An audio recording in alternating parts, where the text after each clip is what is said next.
Hello all, welcome to this academy. നിങ്ങളുടെ ഭാഗത്തു നിന്ന് എക്കോണമി ക്ലാസ്സസിന് വേണ്ടിയിട്ട് ഒരുപാട് റിക്വസ്റ്റ് വന്നിരുന്നു.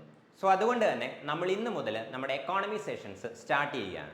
എൻ്റെ പേര് Jithin and I will be your economy faculty. So Indian എക്കോണമിയുടെ സിലബസിൽ തന്നെ one of the most important ടോപ്പിക്കാണ് മണി ആൻഡ് ബാങ്കിങ് എന്ന് പറയുന്നത്. അതിൽ തന്നെ നമുക്ക് ഏറ്റവും കൂടുതൽ ക്വസ്റ്റ്യൻസ് എക്സ്പെക്ട് ചെയ്യാൻ പറ്റുന്ന ഒരു ഏരിയ ആണ് മോണിറ്ററി പോളിസിയും മോണിറ്ററി പോളിസി ഇൻസ്ട്രുമെൻസും. സോ ആ ഒരു ടോപ്പിക്കിനെ കുറിച്ചാണ് ഇന്നത്തെ ക്ലാസ്സിൽ നമ്മൾ ഡിസ്കസ് ചെയ്യാനായിട്ട് പോകുന്നത്. സോ നമുക്ക് നേരെ ടോപ്പിക്കിലേക്ക് പോകാം. സോ എന്താണ് മോണിറ്ററി പോളിസി? സോ മോണിറ്ററി പോളിസിയെക്കുറിച്ച് സിമ്പിളായിട്ട് പറയുകയാണെങ്കിൽ ഒരു രാജ്യത്തെ സെൻട്രൽ ബാങ്ക് ആ ഒരു രാജ്യത്തെ മണി സപ്ലൈ കൺട്രോൾ ചെയ്യുന്നതിന് വേണ്ടിയിട്ട് അഡോപ്റ്റ് ചെയ്യുന്ന മെഷേഴ്സ് അല്ലെങ്കിൽ പോളിസീസ്, അതിനെയാണ് നമ്മൾ മോണിറ്ററി പോളിസി എന്ന് പറയുന്നത്. സോ ഒരു രാജ്യത്തെ സെൻട്രൽ ബാങ്ക്, സോ നമ്മുടെ ഇന്ത്യയുടെ കേസ് എടുത്തു കഴിഞ്ഞാൽ നമ്മുടെ ഇന്ത്യയുടെ സെൻട്രൽ ബാങ്ക് എന്ന് പറയുന്നത് RBI അല്ലെങ്കിൽ റിസർവ് ബാങ്ക് ഓഫ് ഇന്ത്യ ആണ്. സോ RBI അല്ലെങ്കിൽ റിസർവ് ബാങ്ക് ഓഫ് ഇന്ത്യ നമ്മുടെ രാജ്യത്തെ മണി സപ്ലൈ കൺട്രോൾ ചെയ്യുന്നതിന് വേണ്ടിയിട്ട് അഡോപ്റ്റ് ചെയ്യുന്ന സ്ട്രാറ്റജീസ് അല്ലെങ്കിൽ ഫോളോ ചെയ്യുന്ന സ്ട്രാറ്റജീസ്, അതിനെയാണ് നമ്മൾ മോണിറ്ററി പോളിസി എന്ന് പറയുന്നത്.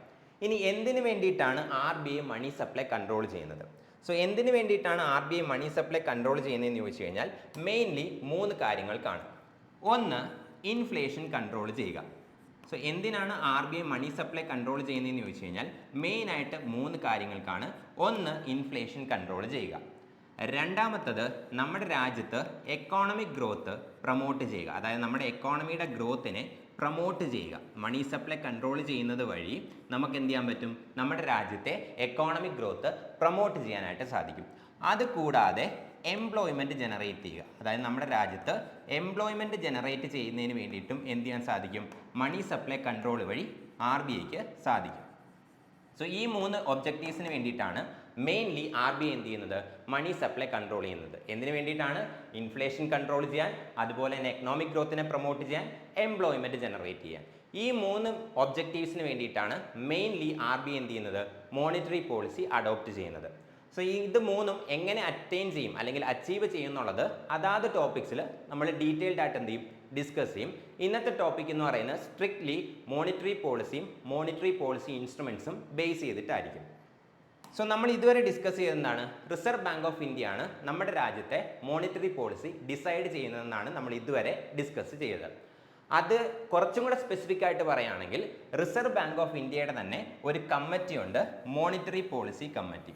സോ റിസർവ് ബാങ്ക് ഓഫ് ഇന്ത്യയുടെ തന്നെ ഒരു കമ്മിറ്റി ആയിട്ടുള്ള MPC അല്ലെങ്കിൽ മോണിറ്ററി പോളിസി കമ്മിറ്റിയാണ് സ്പെസിഫിക്കലി എന്ത് ചെയ്യുന്നത്? നമ്മുടെ രാജ്യത്തെ മണി സപ്ലൈ അല്ലെങ്കിൽ മോണിറ്ററി പോളിസി ഡിസൈഡ് ചെയ്യുന്നത്. ഈ MPC നമ്മൾ 2014 അല്ലെങ്കിൽ 2014 ആദ്യമായിട്ട് എന്ത് ചെയ്യുന്നത്? ഈ MPC അല്ലെങ്കിൽ മോണിറ്ററി പോളിസി കമ്മിറ്റി എസ്റ്റാബ്ലിഷ് ചെയ്യുന്നത്. ആൻഡ് 2014 RBI അപ്പോയിന്റ് ചെയ്ത മറ്റൊരു കമ്മിറ്റി ഉണ്ടായിരുന്നു, ഊർജിത് പട്ടേൽ കമ്മിറ്റി. സോ ആ ഒരു ഊർജിത് പട്ടേൽ കമ്മിറ്റിയുടെ റെക്കമെൻഡേഷൻസിൻ്റെ ബേസിസിലാണ് ആദ്യമായിട്ട് 2014 MPC ക്രിയേറ്റ് ചെയ്യപ്പെടുന്നത്. ആൻഡ് ഈ ഒരു MPCയെ കുറിച്ച് പറയുകയാണെങ്കിൽ ഈ ഒരു MPC അല്ലെങ്കിൽ മോണിറ്ററി പോളിസി കമ്മിറ്റി എന്ന് പറയുന്നത് മൊത്തം 6 മെമ്പേഴ്സ് ഉള്ള ഒരു 6 മെമ്പർ കമ്മിറ്റി ആയിരിക്കും. സോ MPC അല്ലെങ്കിൽ മോണിറ്ററി പോളിസി കമ്മിറ്റിയെ കുറിച്ചുള്ള ചില ഫാക്റ്റുകൾ പറയുകയാണെങ്കിൽ 2014 എന്ത് ചെയ്യുന്നത്? ഇത് ക്രിയേറ്റ് ചെയ്യപ്പെടുന്നത്. സോ ഒന്നാമത്തെ ഫാക്ട് എന്ന് പറയുന്നത് 2014 MPC അല്ലെങ്കിൽ മോണിറ്ററി പോളിസി കമ്മിറ്റി എസ്റ്റാബ്ലിഷ് ചെയ്യപ്പെടുന്നത്. ആൻഡ് 2014 ഊർജിത് പട്ടേൽ കമ്മിറ്റി റെക്കമെൻഡേഷൻസിൻ്റെ ബേസിസിലാണ്. സോ 2014 ഊർജിത് പട്ടേൽ കമ്മിറ്റി റെക്കമെൻഡേഷൻസിൻ്റെ ബേസിസിലാണ് എന്ത് ചെയ്യുന്നത്? MPC അല്ലെങ്കിൽ മോണിറ്ററി പോളിസി കമ്മിറ്റി ക്രിയേറ്റ് ചെയ്യപ്പെടുന്നത്. ഇനി ഈ MPC എന്ന് പറയുന്നത് മൊത്തം 6 മെമ്പേഴ്സ് ഉള്ള ഒരു കമ്മിറ്റിയാണ്. സോ ഒരു 6 മെമ്പർ കമ്മിറ്റിയാണ് ഈ ഒരു MPC അല്ലെങ്കിൽ മോണിറ്ററി പോളിസി കമ്മിറ്റി എന്ന് പറയുന്നത്. ആൻഡ് ഈ ഒരു MPCയുടെ ചെയർമാൻ എന്ന് പറയുന്നത്, സോ MPCയുടെ ചെയർമാൻ എന്ന് പറയുന്നത് മറ്റാരുമല്ല, നമ്മുടെ റിസർവ് ബാങ്ക് ഓഫ് ഇന്ത്യയുടെ ഗവർണർ തന്നെയാണ്. സോ ആദ്യം പറഞ്ഞതുപോലെ തന്നെ RBIയുടെ പല കമ്മിറ്റീസിൽ ഒരു കമ്മിറ്റിയാണ് MPC അല്ലെങ്കിൽ മോണിറ്ററി പോളിസി കമ്മിറ്റി എന്ന് പറയുന്നത്. സോ അതുകൊണ്ട് തന്നെ ഈ ഒരു MPCയുടെ മോണിറ്ററി പോളിസി കമ്മിറ്റിയുടെ ചെയർമാൻ എന്ന് പറയുന്നത് റിസർവ് ബാങ്ക് ഓഫ് ഇന്ത്യയുടെ ഗവർണർ ആയിരിക്കും അല്ലെങ്കിൽ RBI ഗവർണർ ആയിരിക്കും. ആൻഡ് ഇവരെ കുറിച്ചുള്ള മറ്റൊരു ഫാക്ട് എന്ന് പറയുന്നത് ഈ MPC അവരുടെ റിപ്പോർട്ട് എന്ത് ചെയ്യാറുണ്ട്? പബ്ലിഷ് ചെയ്യാറുണ്ട്. സോ MPC അവരുടെ റിപ്പോർട്ട് പബ്ലിഷ് ചെയ്യും. ആൻഡ് വർഷത്തിൽ 2 തവണ അല്ലെങ്കിൽ 6 മന്ത്സ് കൂടുമ്പോൾ, സോ ഓരോ 6 മാസം കൂടുമ്പോഴുമാണ് എന്ത് ചെയ്യുന്നത്, നമ്മുടെ MPC അല്ലെങ്കിൽ മോണിറ്ററി പോളിസി കമ്മിറ്റി അവരുടെ റിപ്പോർട്ട് പബ്ലിഷ് ചെയ്യുന്നത്. സോ ഓരോ 6 മാസം കൂടുമ്പോഴും നമ്മുടെ MPC അല്ലെങ്കിൽ മോണിറ്ററി പോളിസി കമ്മിറ്റി അവരുടെ റിപ്പോർട്ട് പബ്ലിഷ് ചെയ്യാറുണ്ട്. ഈ റിപ്പോർട്ടിൽ എന്താ ഉള്ളതെന്ന് ചോദിച്ചു കഴിഞ്ഞാൽ മെയിൻലി 2 കാര്യങ്ങളാണ്. ഒന്ന്, നമ്മുടെ രാജ്യത്ത് ഇൻഫ്ലേഷൻ ഉണ്ടെങ്കിൽ ആ ഒരു ഇൻഫ്ലേഷൻ്റെ സോഴ്സ് ഏതാണ്, സോ സോഴ്സ് ഓഫ് ഇൻഫ്ലേഷൻ, നമ്മുടെ രാജ്യത്ത് നിലനിൽക്കുന്ന ഇൻഫ്ലേഷൻ്റെ സോഴ്സ് എന്താണ് എന്നുള്ളതാണ് ഈ ഒരു റിപ്പോർട്ടിൽ മെൻഷൻ ചെയ്തിരിക്കുന്ന ഒരു കാര്യം. മറ്റൊരു കാര്യം കൂടി ഈ ഒരു റിപ്പോർട്ടിനകത്ത് മെൻഷൻ ചെയ്തിരിക്കും, അതായത് അടുത്ത 6 മുതൽ 18 മാസത്തേക്കുള്ള ഇൻഫ്ലേഷൻ്റെ ഫോർകാസ്റ്റ് കൂടി എന്ത് ചെയ്തിരിക്കും, ഈ ഒരു റിപ്പോർട്ടിനകത്ത് മെൻഷൻ ചെയ്തിരിക്കും. സോ അടുത്ത 6 മുതൽ 18 മാസത്തേക്കുള്ള ഫോർകാസ്റ്റ്, അതായത് ഇൻഫ്ലേഷൻ അടുത്ത 6 മുതൽ 18 മാസം വരെ എങ്ങനെയായിരിക്കും എന്നുള്ള കാര്യവും ഈ ഒരു റിപ്പോർട്ടിനകത്ത് എന്ത് ചെയ്തിരിക്കും, മെൻഷൻ ചെയ്തിരിക്കും. അതുകൂടാതെ മറ്റൊരു കണ്ടീഷൻ അല്ലെങ്കിൽ മറ്റൊരു ഫാക്റ്റ് കൂടി നമ്മൾ ഈ ഒരു MPC ആയിട്ട് ബന്ധപ്പെട്ട് അറിഞ്ഞിരിക്കേണ്ടതുണ്ട്. അതെന്താണെന്ന് ചോദിച്ചു കഴിഞ്ഞാൽ MPCയുടെ കേസിൽ ഒരു സ്ട്രിക്റ്റ് ആയിട്ടുള്ള റൂളുണ്ട്.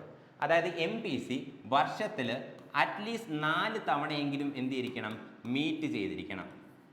സോ വർഷത്തിൽ 4 തവണയെങ്കിലും അറ്റ്ലീസ്റ്റ് 4 ടൈംസ് എങ്കിലും എന്ത് ചെയ്തിരിക്കണം, ഈ ഒരു MPC മീറ്റ് ചെയ്തിരിക്കണം. സോ ഒരു വർഷത്തിൽ മിനിമം 4 തവണ എന്ത് ചെയ്യണം, ഈ MPC അവർ മീറ്റ് ചെയ്യണം അല്ലെങ്കിൽ അവർ മീറ്റിംഗ് ചേരണം. ആൻഡ് ആ മീറ്റിങ്ങിലായിരിക്കും നമ്മുടെ രാജ്യത്തെ മോണിറ്ററി പോളിസിയെക്കുറിച്ചുള്ള കാര്യങ്ങൾ അല്ലെങ്കിൽ പോളിസീസ് എന്ത് ചെയ്യപ്പെടുന്നത്, ഡിസൈഡ് ചെയ്യപ്പെടുന്നത്.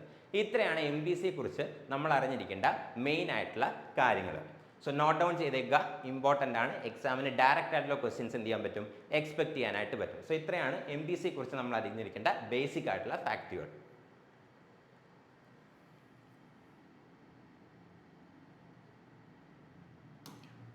സോ നോട്ട് ചെയ്തെന്ന് വിചാരിക്കുന്നു.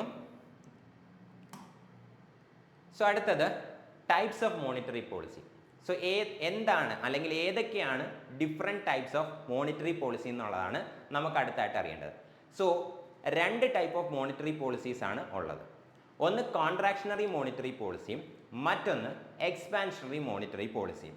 സോ രണ്ടും എന്താണെന്ന് നമുക്കൊന്ന് നോക്കാം.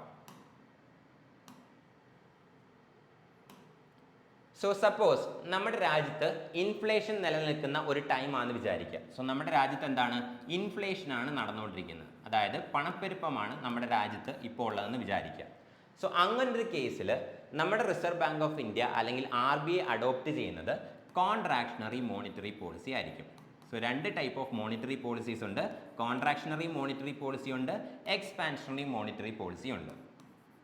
സോ ഇൻഫ്ലേഷൻ്റെ ടൈമിലാണെങ്കിൽ നമ്മുടെ reserve Bank of India adopt ചെയ്യുന്നത് കോൺട്രാക്ഷണറി മോണിറ്ററി പോളിസി ആയിരിക്കും. എന്താണെന്ന് വെച്ച് കഴിഞ്ഞാൽ, സോ സപ്പോസ് ഇൻഫ്ലേഷനാണ് നമ്മുടെ കൺട്രിയിൽ നടക്കുന്നതെന്ന് വിചാരിക്കുക. സോ ആ ഒരു ടൈമിൽ, അതായത് ഇൻഫ്ലേഷൻ നടക്കുന്ന ടൈമിൽ നമ്മുടെ കൺട്രിയിൽ എന്തായിരിക്കും, മണി സപ്ലൈ കൂടുതലായിരിക്കും. അതായത് എല്ലാവരുടെ കയ്യിലും ആവശ്യത്തിലധികം പണം കാണും. സോ നിങ്ങളുടെ എല്ലാവരുടെയും കയ്യിൽ എന്ത് കാണും, ആവശ്യത്തിൽ കൂടുതൽ പൈസ കാണും ഇൻഫ്ലേഷൻ്റെ ടൈമാണെന്നുണ്ടെങ്കിൽ. സോ അങ്ങനെ നിങ്ങളുടെ കയ്യിൽ നിങ്ങൾക്ക് ആവശ്യമുള്ളതിലും അധികം പണം അല്ലെങ്കിൽ മണി കയ്യിലുണ്ടെന്നുണ്ടെങ്കിൽ നിങ്ങൾ എന്ത് ചെയ്യും, കൂടുതൽ സ്പെൻഡ് ചെയ്യാനായിട്ട് സ്റ്റാർട്ട് ചെയ്യും. അങ്ങനെ കൂടുതൽ സ്പെൻഡ് ചെയ്യുമ്പോൾ അതിൻ്റെ മീനിങ് എന്താണ്, നിങ്ങളുടെ ഡിമാൻഡ് കൂടുതലായിരിക്കും. അതായത് നിങ്ങളുടെ കയ്യിൽ ആവശ്യത്തിൽ കൂടുതൽ പൈസ ഉണ്ടെന്നുണ്ടെങ്കിൽ നിങ്ങളുടെ ഡിമാൻഡ് അല്ലെങ്കിൽ നിങ്ങളുടെ എക്സ്പെൻഡിച്ചർ കൂടും. ആൻഡ് അതുപോലെ തന്നെ നിങ്ങളുടെ ഡിമാൻഡ് എന്തായിരിക്കും, കൂടുതലായിരിക്കും. എന്നാൽ നമ്മുടെ രാജ്യത്ത് പ്രൊഡ്യൂസ് ചെയ്യപ്പെടുന്ന ഗുഡ്സും സർവീസസും എന്താണ്, ലിമിറ്റഡ് ആണ്, അല്ലെങ്കിൽ നമുക്ക് ഒരു ലിമിറ്റ് ഉണ്ട്. സോ നമ്മുടെ രാജ്യത്ത് പ്രൊഡ്യൂസ് ചെയ്യപ്പെടുന്ന ഗുഡ്സിനും സർവീസസിനും ഒരു ലിമിറ്റ് ഉണ്ട്. അതിൽ കൂടുതൽ നമുക്ക് പെട്ടെന്നൊരു ദിവസം കൊണ്ട് എന്ത് ചെയ്യാൻ പറ്റില്ല, പ്രൊഡ്യൂസ് ചെയ്യാനായിട്ട് പറ്റില്ല. സോ നമുക്കൊരു കപ്പാസിറ്റി ഉണ്ട്, അതനുസരിച്ചായിരിക്കും എന്ത് ചെയ്യുന്നത്, നമ്മൾ പ്രൊഡ്യൂസ് ചെയ്തുകൊണ്ടിരിക്കുന്നത്. സോ ഡിമാൻഡ് കൂടുന്ന സമയത്ത് ഈ ഗുഡ്സും സർവീസസും ലിമിറ്റഡ് ആണ്. അതിൻ്റെ മീനിങ് എന്താണ്, അതായത് നമ്മുടെ രാജ്യത്തുള്ള ഗുഡ്സിൻ്റെ സർവീസസിൻ്റെ സപ്ലൈ ലിമിറ്റഡ് ആണ് അല്ലെങ്കിൽ കുറവാണ്. സോ ഡിമാൻഡ് കൂടുതലാണ്, സപ്ലൈ കുറവാണ്. സോ ഇങ്ങനൊരു സിറ്റുവേഷനിൽ, അതായത് ഗുഡ്സിനും സർവീസസിനും ഡിമാൻഡ് കൂടുതലാണ്, പക്ഷേ അതേ ഗുഡ്സിൻ്റെയും സർവീസസിൻ്റെയും പ്രൊഡക്ഷൻ അല്ലെങ്കിൽ സപ്ലൈ എന്താണ്, കുറവാണ്. സോ അപ്പോൾ എന്തായിരിക്കും സ്വാഭാവികമായിട്ട് സംഭവിക്കാൻ പോകുന്നത്, ഈ ഗുഡ്സിനും സർവീസസിൻ്റെയും പ്രൈസ് അല്ലെങ്കിൽ ഇതിൻ്റെ വില എന്ത് ചെയ്യും, വളരെയധികം ഇൻക്രീസ് ചെയ്യും. ഇങ്ങനെ കണ്ടിന്യൂസ് ആയിട്ട് അല്ലെങ്കിൽ കൺസിസ്റ്റൻ്റ് ആയിട്ട് ഗുഡ്സിൻ്റെയും സർവീസസിൻ്റെയും പ്രൈസ് ഇൻക്രീസ് ചെയ്ത് കഴിഞ്ഞാൽ അല്ലെങ്കിൽ കൂടിക്കൊണ്ടിരുന്നാൽ അത് നമ്മുടെ എക്കോണമിക്ക് അത്ര നല്ല കാര്യമല്ല. സോ അതുകൊണ്ട് തന്നെ റിസർവ് ബാങ്ക് ഓഫ് ഇന്ത്യ അല്ലെങ്കിൽ RBI എന്തിനു വേണ്ടിയിട്ടായിരിക്കും ട്രൈ ചെയ്യുന്നത്, ഈ ഗുഡ്സിൻ്റെയും സർവീസസിൻ്റെയും പ്രൈസ് കുറയ്ക്കുന്നതിന് വേണ്ടിയിട്ടായിരിക്കും RBI ട്രൈ ചെയ്യുന്നത്. സോ ഈ ഒരു പ്രൈസ് കുറയ്ക്കണമെങ്കിൽ എന്ത് ചെയ്യണം? ഒന്നെങ്കിൽ നമ്മുടെ ഗുഡ്സിനെ സർവീസസിനെ സപ്ലൈ കൂട്ടണം, അതായത് പ്രൊഡക്ഷൻ കൂട്ടണം, അല്ലെങ്കിൽ എന്ത് ചെയ്യണം? ഡിമാൻഡ് കുറയ്ക്കണം, അല്ലെങ്കിൽ മണി സപ്ലൈ എന്ത് ചെയ്യണം? കുറയ്ക്കണം. സോ എന്തായാലും RBIക്ക് അല്ലെങ്കിൽ റിസർവ് ബാങ്ക് ഓഫ് ഇന്ത്യക്ക് ഒരു രാത്രി കൊണ്ടൊന്നും നമ്മുടെ ഗുഡ്സിൻ്റെ സർവീസസിൻ്റെ പ്രൊഡക്ഷൻ എന്ത് ചെയ്യാൻ പറ്റില്ല, ഡിമാൻഡിനനുസരിച്ച് കൂട്ടാനായിട്ട് പറ്റില്ല. പിന്നെ RBIയുടെ കയ്യിലുള്ള ഏക ഓപ്ഷൻ എന്താണ്? മണി സപ്ലൈ കുറയ്ക്കുക എന്നുള്ളത്. സോ അതുകൊണ്ട് തന്നെ Reserve Bank of India money supply reduce ചെയ്യുന്നതിന് വേണ്ടിയിട്ട് എന്ത് അഡോപ്റ്റ് ചെയ്യും? കോൺട്രാക്ഷണറി മോണിറ്ററി പോളിസി അഡോപ്റ്റ് ചെയ്യും. സോ ബേസിക്കലി ഇത്രയേ ഉള്ളൂ കോൺട്രാക്ഷണറി മോണിറ്ററി പോളിസി. ഇൻഫ്ലേഷൻ്റെ ടൈമിൽ RBI contractionary monetary policy adopt ചെയ്യും. കോൺട്രാക്ഷണറി മോണിറ്ററി പോളിസി എന്ന് പറയുന്നത് നമ്മുടെ എക്കോണമിയിലുള്ള മണി സപ്ലൈ റെഡ്യൂസ് ചെയ്യുക എന്നുള്ളതാണ് കോൺട്രാക്ഷണറി മോണിറ്ററി പോളിസിയുടെ എയിം എന്ന് പറയുന്നത്. അതുകൊണ്ട് തന്നെ ഈ ഒരു കോൺട്രാക്ഷണറി മോണിറ്ററി പോളിസിയെ മറ്റ് രണ്ട് പേരുകളിൽ കൂടി പറയും. സോ ഈ കോൺട്രാക്ഷണറി മോണിറ്ററി പോളിസിക്ക് മറ്റ് രണ്ട് പേരുകൾ കൂടിയുണ്ട്. ഡിയർ മണി പോളിസി അല്ലെങ്കിൽ ടൈറ്റ് മണി പോളിസി. അതായത് നമ്മുടെ കയ്യിൽ പൈസ കുറഞ്ഞു കഴിഞ്ഞാൽ അല്ലെങ്കിൽ മണി കുറഞ്ഞു കഴിഞ്ഞാൽ നമ്മൾ എന്തായിരിക്കും നോർമലി അല്ലെങ്കിൽ കാഷ്വലി പറയുന്നത്? നമ്മൾ ഭയങ്കര ടൈറ്റ് ആണെന്ന് പറയും. സോ അത് തന്നെയാണ് RBI എന്ത് ചെയ്യുന്നത്? ഇവിടെ ചെയ്യുന്നത്. നമ്മുടെ കയ്യിലിരിക്കുന്ന എന്താണ് അൺവോണ്ടഡ് ആയിട്ടുള്ള അല്ലെങ്കിൽ ആവശ്യത്തിലധികമായിട്ടുള്ള മണി എന്ത് ചെയ്യുന്നു? RBI തിരിച്ച് അബ്സോർബ് ചെയ്യുന്നു അല്ലെങ്കിൽ കുറയ്ക്കുന്നു. അതായത് നമ്മളുടെ കയ്യിലുള്ള പൈസ അല്ലെങ്കിൽ മണി എന്ത് ചെയ്യുന്നു? റെഡ്യൂസ് ചെയ്യുന്നു, വിച്ച് മീൻസ് നമ്മൾ ടൈറ്റ് ആകുന്നു. സോ അതുകൊണ്ട് തന്നെ കോൺട്രാക്ഷണറി മോണിറ്ററി പോളിസിയെ നമ്മൾ ടൈറ്റ് മണി പോളിസി എന്ന് പറയും. അതുപോലെ തന്നെ ഡിയർ മണി പോളിസി എന്ന് പറയും. അതായത് നമ്മുടെ കയ്യിൽ ഉള്ള ഒരു സാധനത്തിൻ്റെ ആ ഒരു ക്വാണ്ടിറ്റി കുറഞ്ഞുകൊണ്ടിരുന്നാൽ നമ്മുടെ കയ്യിൽ പിന്നെ വളരെ ലിമിറ്റഡ് ആയിട്ടുള്ളൊരു ക്വാണ്ടിറ്റിയെ സാധനമുള്ളൂ എന്നുള്ളൊരു സിറ്റുവേഷൻ വന്നു കഴിഞ്ഞാൽ ആ ഒരു സാധനത്തിനോട് നമുക്ക് എന്തായിരിക്കും? ഡിയർനെസ് കൂടുതലായിരിക്കും അല്ലെങ്കിൽ ഇഷ്ടം കൂടുതലായിരിക്കും. സോ അതുകൊണ്ട് തന്നെ ഇതിനെ ഡിയർ മണി പോളിസി എന്നും വിളിക്കാറുണ്ട്. ഇനി അടുത്തതാണ് എക്സ്പാൻഷണറി മോണിറ്ററി പോളിസി. ഡീഫ്ലേഷൻ്റെ ടൈമാണെന്നുണ്ടെങ്കിൽ, അതായത് നമ്മുടെ രാജ്യത്ത് മണി സപ്ലൈ കുറവാണ് എന്നുള്ള ഒരു സിറ്റുവേഷൻ വന്നു കഴിഞ്ഞാൽ RBI എന്ത് ചെയ്യും? എക്സ്പാൻഷണറി മോണിറ്ററി പോളിസി അഡോപ്റ്റ് ചെയ്യും. അതായത് RBI നമ്മുടെ രാജ്യത്തുള്ള മണി സപ്ലൈ കൂട്ടുന്നതിന് വേണ്ടിയിട്ട് ശ്രമിക്കും. ഈ എക്സ്പാൻഷണറി മോണിറ്ററി പോളിസിയെ നമ്മൾ മറ്റ് രണ്ട് പേരുകൾ കൂടി പറയുന്നുണ്ട്. ഒന്ന് ചീപ്പ് മണി പോളിസി. സോ ചീപ്പ് മണി പോളിസി എന്ന് എന്ത് ചെയ്യാറുണ്ട്? നമ്മൾ എക്സ്പാൻഷണറി മോണിറ്ററി പോളിസിയെ വിളിക്കാറുണ്ട്. സോ ഇതാണ് two types of monetary policy. Contractionary monetary policy ഇൻഫ്ലേഷൻ്റെ ടൈമിലാണ് എന്ത് ചെയ്യുന്നത്? RBI അഡോപ്റ്റ് ചെയ്യുന്നത്. കോൺട്രാക്ഷണറി മോണിറ്ററി പോളിസി എന്ന് പറയുമ്പോൾ സിംപ്ലി എന്താണ്? നമ്മുടെ രാജ്യത്തുള്ള മണി സപ്ലൈ റെഡ്യൂസ് ചെയ്യുക. അതാണ് ഈ കോൺട്രാക്ഷണറി മോണിറ്ററി പോളിസിയുടെ എയിം എന്ന് പറയുന്നത്. ഇനി expansionary monetary policy. Expansionary monetary policy എന്ന് പറഞ്ഞാൽ എന്താണ്? ഡീഫ്ലേഷൻ്റെ ടൈമിലാണ് ഇത് RBI അഡോപ്റ്റ് ചെയ്യുന്നത്. ആൻഡ് ഇതിൻ്റെ മെയിൻ എയിം എന്താണ്? നമ്മുടെ രാജ്യത്തുള്ള മണി സപ്ലൈ ഇൻക്രീസ് ചെയ്യുക. സോ ഇതാണ് types of money supply. So ഇതാണ് മോണിറ്ററി പോളിസിയെ കുറിച്ച് നമ്മൾ അറിഞ്ഞിരിക്കേണ്ട ബേസിക് ആയിട്ടുള്ള കാര്യങ്ങൾ. സോ ഇതിനകത്ത് നമുക്ക് ഡയറക്റ്റ് ആയിട്ടുള്ള ക്വസ്റ്റ്യൻസ് ആയിരിക്കും എക്സ്പെക്ട് ചെയ്യാനും പറ്റുന്നത്. എന്നാൽ ഇൻഡയറക്റ്റ് ആയിട്ട് ക്വസ്റ്റ്യൻ ചോദിക്കാൻ അല്ലെങ്കിൽ കോൺസെപ്ച്വൽ ആയിട്ടുള്ള ക്വസ്റ്റ്യൻസ് ചോദിക്കാൻ ഏറ്റവും കൂടുതൽ ചാൻസ് ഉള്ള ഒരു ഏരിയ എന്ന് പറയുന്നത് നമ്മുടെ അടുത്ത ടോപ്പിക്കാണ്, അതായത് മോണിറ്ററി പോളിസി ഇൻസ്ട്രുമെൻറ്റ്സ്. അതിൽ നിന്ന് നമുക്ക് ഇൻഡയറക്റ്റ് ആയിട്ടുള്ള ക്വസ്റ്റ്യൻസ് എക്സ്പെക്ട് ചെയ്യാൻ പറ്റും. സോ സപ്പോസ് നമ്മുടെ എക്സാമിനേഷൻ ബോർഡ് അത്യാവശ്യം ടൈറ്റ് ആയിട്ടുള്ള അല്ലെങ്കിൽ സ്ട്രിക്റ്റ് ആയിട്ടുള്ള ഒരു ക്വസ്റ്റ്യൻ പേപ്പറാണ് എടുക്കാൻ ഉദ്ദേശിക്കുന്നതെന്നുണ്ടെങ്കിൽ അവർ ഇൻഡയറക്റ്റ് ആയിട്ടുള്ള ക്വസ്റ്റ്യൻസ് അല്ലെങ്കിൽ കോൺസെപ്ച്വൽ ആയിട്ടുള്ള ക്വസ്റ്റ്യൻസ് ആയിരിക്കും കൂടുതൽ ചോദിക്കുന്നത്. അതായത് ആ ഒരു കോൺസെപ്റ്റ് അറിഞ്ഞിരുന്നാൽ മാത്രം അറ്റംപ്റ്റ് ചെയ്യാൻ പറ്റുന്ന ചില ക്വസ്റ്റ്യൻസ് കാണും. അങ്ങനെ കോൺസെപ്ച്വൽ ക്വസ്റ്റ്യൻസ് ചോദിക്കാൻ പറ്റുന്ന ഏറ്റവും നല്ലൊരു ഏരിയ ആണ് മോണിറ്ററി പോളിസി ഇൻസ്ട്രുമെൻറ്റ്സ്. ബിക്കോസ് ആ കോൺസെപ്റ്റ് അറിഞ്ഞാൽ മാത്രമേ ക്വസ്റ്റ്യൻസ് എന്ത് ചെയ്യാൻ പറ്റൂ? നമുക്ക് ആൻസർ ചെയ്യാനായിട്ട് പറ്റൂ. സോ അതാണ് നമ്മൾ അടുത്തതായിട്ട് ഡിസ്കസ് ചെയ്യാൻ പോകുന്ന ടോപ്പിക്ക്. സോ നിങ്ങൾ ഈ വർഷത്തെ CGL എഴുതാനായിട്ട് ഉദ്ദേശിക്കുന്നവരാണ്. നിങ്ങൾക്ക് എല്ലാ സബ്ജക്ട്സിനെ കുറിച്ചും അത്യാവശ്യം ഒരു ബേസിക് ഐഡിയ ഉണ്ട്. നിങ്ങൾ കുറച്ച് നാളായിട്ട് പ്രിപ്പയർ ചെയ്യുന്നുണ്ട്. പക്ഷെ നിങ്ങളുടെ ഇപ്പോഴത്തെ ഏറ്റവും വലിയ പ്രശ്നം എന്ന് പറയുന്നത് എങ്ങനെ പഠിക്കണം, അതായത് ഇനിയുള്ള കുറച്ച് ദിവസങ്ങളിൽ. സോ CGLൻ്റെ ഡേറ്റ് വന്നു, വളരെ അടുത്ത ദിവസങ്ങളിൽ തന്നെ എന്ത് ചെയ്യും? CGL എക്സാം നടക്കും. സോ ഓഗസ്റ്റിൽ നമുക്ക് CGL എക്സാം എന്ത് ചെയ്യുന്നുണ്ട്? നടക്കുന്നുണ്ട്. സോ വളരെ കുറച്ച് ദിവസങ്ങളേ ഉള്ളൂ.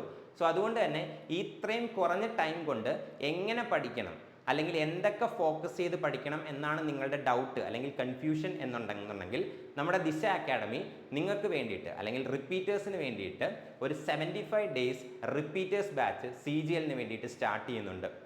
അതുകൂടാതെ ഇപ്പോൾ നിങ്ങൾ ഈ വർഷത്തെ CGL അറ്റംപ്റ്റ് ചെയ്യുന്നില്ല, അടുത്ത വർഷത്തെ CGL ആണ് നിങ്ങൾ എയിം ചെയ്യുന്നതെന്നുണ്ടെങ്കിൽ, അതുമാത്രമല്ല നിങ്ങൾക്ക് എല്ലാ സബ്ജക്ട്സിലും ബേസ് ഇല്ല, അല്ലെങ്കിൽ നിങ്ങൾക്ക് പല സബ്ജക്ട്സിനെ കുറിച്ചും വലിയ ഐഡിയ ഇല്ല എന്നുള്ളൊരു സിറ്റുവേഷനാണ് ഇപ്പോൾ ഉള്ളത് എന്നുണ്ടെങ്കിൽ നിങ്ങൾക്ക് എന്ത് ചെയ്യാൻ പറ്റും, ഞങ്ങളുടെ ലോങ് ടേം ബാച്ചിലേക്കും ജോയിൻ ചെയ്യാനായിട്ട് സാധിക്കും. സോ 2 ബാച്ചസും നമ്മൾ പ്രൊവൈഡ് ചെയ്യുന്നുണ്ട്.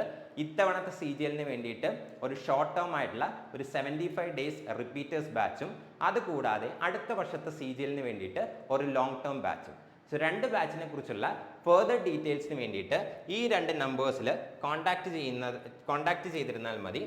8075753676. സോ 8075753676 എന്ന് പറഞ്ഞാൽ ഈ ഒരു നമ്പറിൽ നിങ്ങൾ കോൺടാക്ട് ചെയ്തിരുന്നാൽ മതി. നിങ്ങൾക്ക് ഫർദർ ഡീറ്റെയിൽസ് ഞങ്ങളുടെ ഇൻസ്റ്റിറ്റ്യൂട്ടിൽ നിന്ന് പ്രൊവൈഡ് ചെയ്യുന്നതായിരിക്കും.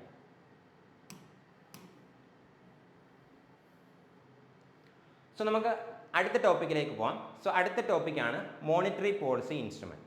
So monetary policy instruments start ചെയ്യുന്നതിന് മുമ്പ് ചില ബേസിക് ആയിട്ടുള്ള കാര്യങ്ങൾ കൂടി അറിഞ്ഞിരിക്കണം. സോ അതിനകത്ത് ഒന്നാമത്തെ കാര്യം എന്ന് പറയുന്നത് നമ്മുടെ ഇന്ത്യയിലെ ബാങ്കിങ് സിസ്റ്റം എങ്ങനെയാണ് ഫങ്ഷൻ ചെയ്യുന്നത്. കാരണം 2 ഇൻസ്ട്രുമെൻറ്റ്സ്, മോണിറ്ററി പോളിസി ഇൻസ്ട്രുമെൻറ്റ്സിലെ 2 ഇൻസ്ട്രുമെൻറ്റ്സ് ആയിട്ടുള്ള CRRഉം SLRഉം അറിഞ്ഞിരിക്കണം എന്നുണ്ടെങ്കിൽ ഈ ഒരു ബേസിക് ആയിട്ടുള്ള ബാങ്കിങ് ഓപ്പറേഷൻസ് എങ്ങനെയാണെന്നുള്ള കാര്യം കൂടി നിങ്ങൾ അറിഞ്ഞിരിക്കണം. സോ അത് ജസ്റ്റ് ഒരു 2 മിനിറ്റ് കൊണ്ട് നമുക്കൊന്ന് എക്സ്പ്ലെയിൻ ചെയ്യാം. സോ ഒരു ഇൻഡിവിജ്വൽ എന്ത് ചെയ്യുന്നുണ്ട്, അയാളുടെ ലൈവ്ലിഹുഡിന് വേണ്ടിയിട്ട് അല്ലെങ്കിൽ വരുമാനത്തിന് വേണ്ടിയിട്ട് വർക്ക് ചെയ്യുന്നുണ്ട്. ആ വർക്ക് ചെയ്യുന്നത് വഴി അയാൾക്ക് എന്ത് കിട്ടുന്നുണ്ട്, സാലറി കിട്ടുന്നുണ്ട്.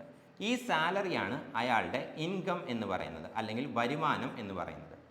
ആൻഡ് ഈ ഒരു ഇൻകം വെച്ചിട്ടാണ് അയാളുടെ ചിലവുകൾ അല്ലെങ്കിൽ എക്സ്പെൻസസ് മീറ്റ് ചെയ്യുന്നത്. സോ അയാളുടെ ഇൻകത്തിൽ നിന്ന് അയാളുടെ എക്സ്പെൻസസ് അല്ലെങ്കിൽ ചിലവുകൾ മാറ്റിക്കഴിഞ്ഞാൽ പിന്നീട് അയാളുടെ കയ്യിലുള്ളത് എന്താണ്, അയാളുടെ സേവിങ്സ് ആണ്, അല്ലെങ്കിൽ നീക്കിയിരിപ്പാണ്. സോ ഈ ഒരു സേവിങ്സ് ഈ ഒരു ഇൻഡിവിജ്വൽ എന്താ ചെയ്യുന്നത്, അയാൾ നേരെ ഒരു ബാങ്കിലേക്ക് എത്തുന്നു. ആ ഒരു ബാങ്കിൽ എന്ത് ചെയ്യുന്നു, ഇത് ഡെപ്പോസിറ്റ് ചെയ്യുന്നു. സോ അയാൾ നേരെ ഒരു ബാങ്കിലേക്ക് എത്തും. ആ ഒരു ബാങ്കിൽ എന്ത് ചെയ്യും, ഇത് ഡെപ്പോസിറ്റ് ചെയ്യും. സോ ഒരു ഇൻഡിവിജ്വലിന് അയാളുടെ സേവിങ്സ് എന്ത് ചെയ്യാൻ പറ്റും, ബാങ്കിൽ ഡെപ്പോസിറ്റ് ചെയ്യാനായിട്ട് സാധിക്കും. ആൻഡ് ബാങ്കുകൾ മെയിൻലി 2 തരത്തിലുള്ള ഡെപ്പോസിറ്റാണ് എന്ത് ചെയ്യുന്നത്, അക്സെപ്റ്റ് ചെയ്യുന്നത്. സോ 2 തരത്തിലുള്ള ഡെപ്പോസിറ്റുകളാണ് മെയിൻലി ബാങ്ക് അക്സെപ്റ്റ് ചെയ്യുന്നത്. ഒന്ന് ഡിമാൻഡ് ഡെപ്പോസിറ്റ്,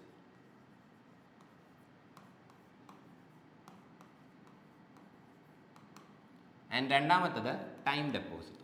സോ ഇങ്ങനെ 2 തരത്തിലുള്ള ഡെപ്പോസിറ്റ് ആണ് എന്ത് ചെയ്യുന്നത്, ബാങ്കുകൾ അക്സെപ്റ്റ് ചെയ്യുന്നത്. ഡിമാൻഡ് ഡെപ്പോസിറ്റും അതുപോലെ തന്നെ ടൈം ഡെപ്പോസിറ്റും. സോ ഡിമാൻഡ് ഡെപ്പോസിറ്റ് എന്താണെന്ന് ചോദിച്ചു കഴിഞ്ഞാൽ നമ്മുടെ പേര് പറയുന്നത് പോലെ തന്നെ നമ്മൾ എപ്പോൾ ഡിമാൻഡ് ചെയ്യുന്നു അപ്പോൾ ബാങ്ക് എന്ത് ചെയ്യണം, ഈ ഒരു ഡെപ്പോസിറ്റ് നമുക്ക് തിരിച്ചു തരണം. അതാണ് ഡിമാൻഡ് ഡെപ്പോസിറ്റ് എന്ന് പറയുന്നത്. വളരെ ബേസിക് ആയിട്ടൊരു എക്സാമ്പിൾ പറയുകയാണെങ്കിൽ, നിങ്ങൾ ബാങ്ക് അക്കൗണ്ട് ഉള്ളവർ നിങ്ങളുടെ പാസ്ബുക്കിൻ്റെ ഫ്രണ്ട് പേജ് എടുത്ത് നോക്കിക്കഴിഞ്ഞാൽ നിങ്ങളുടെ അക്കൗണ്ട് ഏത് ടൈപ്പ് ഓഫ് അക്കൗണ്ട് ആണെന്ന് അറിയാൻ പറ്റും. സോ മിക്കവരുടെയും അക്കൗണ്ട് എന്ന് പറയുന്നതായിരിക്കും സേവിങ്സ് ബാങ്ക് അക്കൗണ്ട് ആയിരിക്കും.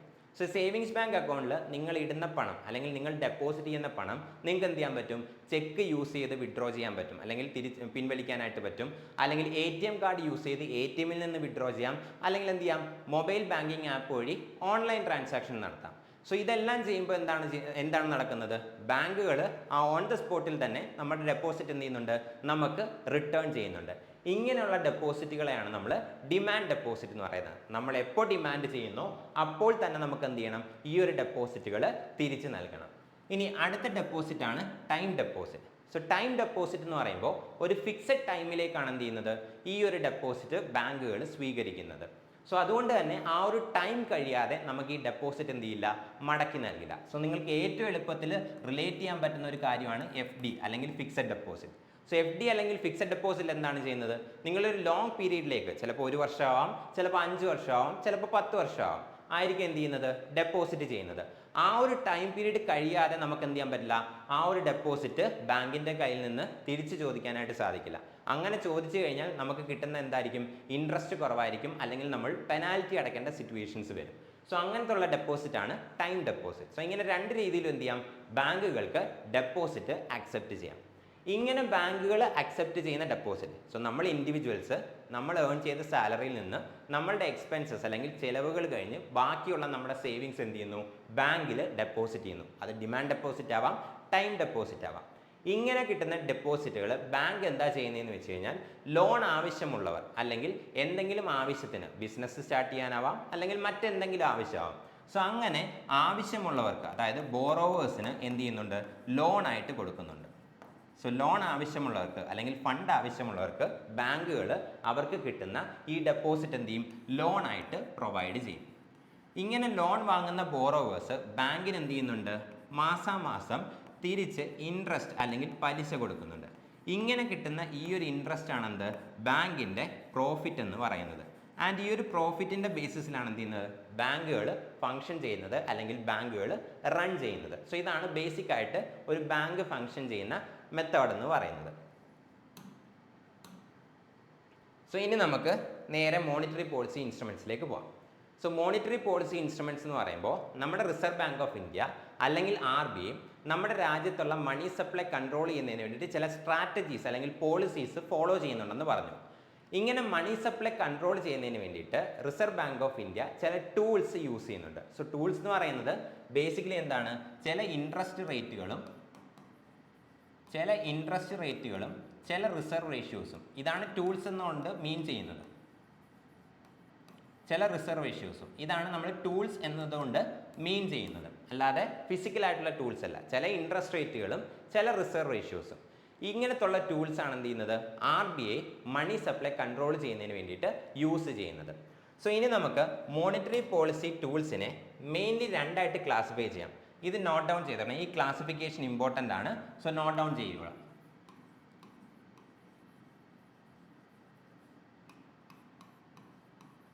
സോ മോണിറ്ററി പോളിസി ടൂൾസിനെ അല്ലെങ്കിൽ മോണിറ്ററി പോളിസി ഇൻസ്ട്രുമെൻറ്റ്സിനെ നമുക്ക് ബേസിക്കലി രണ്ടായിട്ട് ക്ലാസ് ചെയ്യാൻ പറ്റും.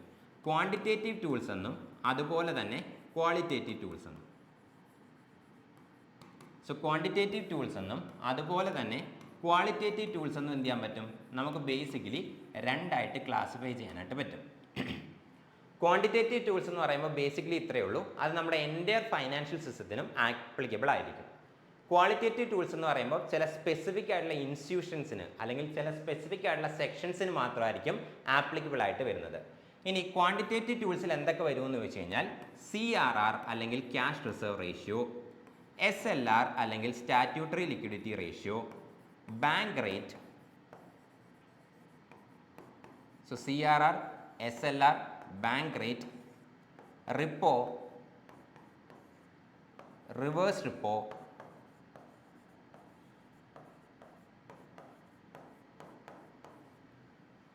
MSF അല്ലെങ്കിൽ marginal standing facility and open market operations അല്ലെങ്കിൽ OMO.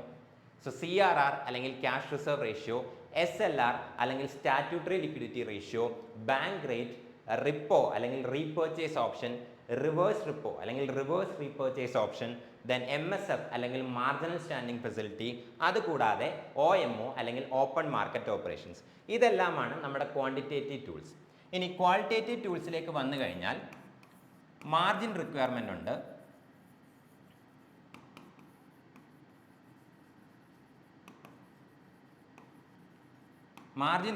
ഉണ്ട്, ദെൻ ക്രെഡിറ്റ് റെഗുലേഷൻ ഉണ്ട്,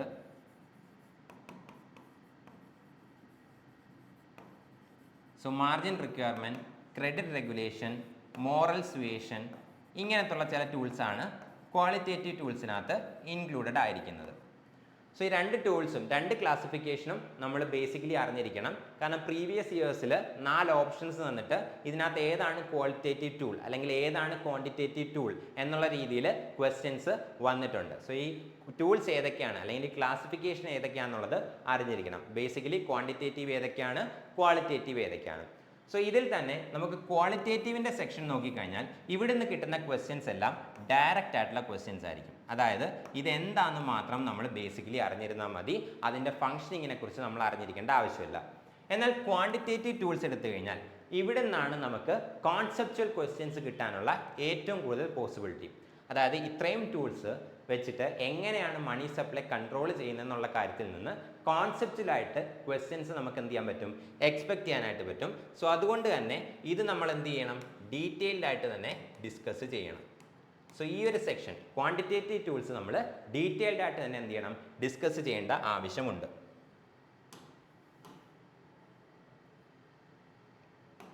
സോ ഓരോന്നോരോന്നായിട്ട് എന്ത് ചെയ്യാം, നമുക്ക് സ്റ്റാർട്ട് ചെയ്യാം. സോ ആദ്യം നമ്മൾ ഡിസ്കസ് ചെയ്യാൻ പോകുന്നത് CRR അല്ലെങ്കിൽ cash reserve ratio. So CRR അല്ലെങ്കിൽ ക്യാഷ് റിസർവ് റേഷ്യോവിനെ കുറിച്ചാണ് നമ്മൾ ആദ്യമായിട്ട് എന്ത് ചെയ്യാൻ പോകുന്നത്, ഡിസ്കസ് ചെയ്യാനായിട്ട് പോകുന്നത്.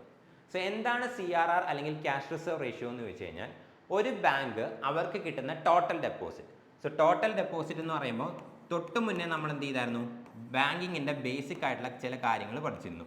സോ അതിനകത്ത് ടോട്ടൽ ഡെപ്പോസിറ്റ്സിൽ നമ്മൾ പറഞ്ഞിരുന്നു, അതായത് ഒരു ബാങ്കിന് രണ്ട് രീതിയിൽ ഡെപ്പോസിറ്റ്സ് സ്വീകരിക്കാനായിട്ട് പറ്റുമെന്ന് നമ്മൾ പറഞ്ഞിരുന്നു.